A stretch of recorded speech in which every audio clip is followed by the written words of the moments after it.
Oui, oui.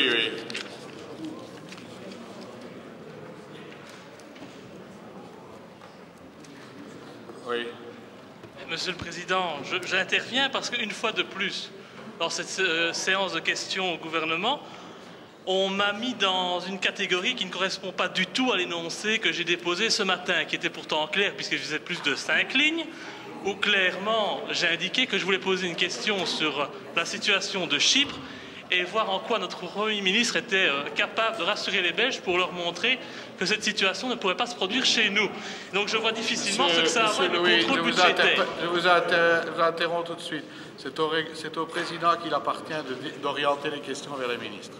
Oui, c'est le règlement et je l'applique. Mevrouw Pas, voor uw vragen aan de eerste.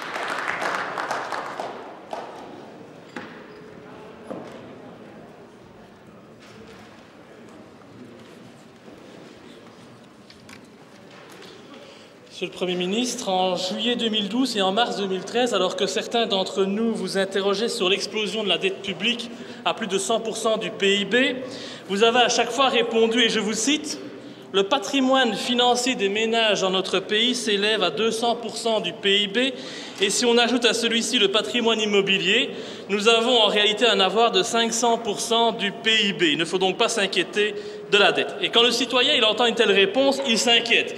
Et c'est normal, surtout quand il voit ce qui s'est passé dernièrement à Chypre, où les technocrates non élus de Bruxelles ont clairement démontré le caractère mafieux et criminel de l'Union européenne, qui aujourd'hui ne se gêne même plus pour spolier des citoyens innocents. Alors quand il entend vos propos, le citoyen se dit que vous vous considérez comme le véritable propriétaire de son argent, de sa maison. Il craint de se réveiller un matin et de voir que sa banque est fermée, que son épargne a été taxée à 30% et qu'il ne peut plus, comme c'est le cas à Chypre, effectuer des retraites de plus de 300 €. Hier, c'était son argent, aujourd'hui, c'est celui des dirigeants.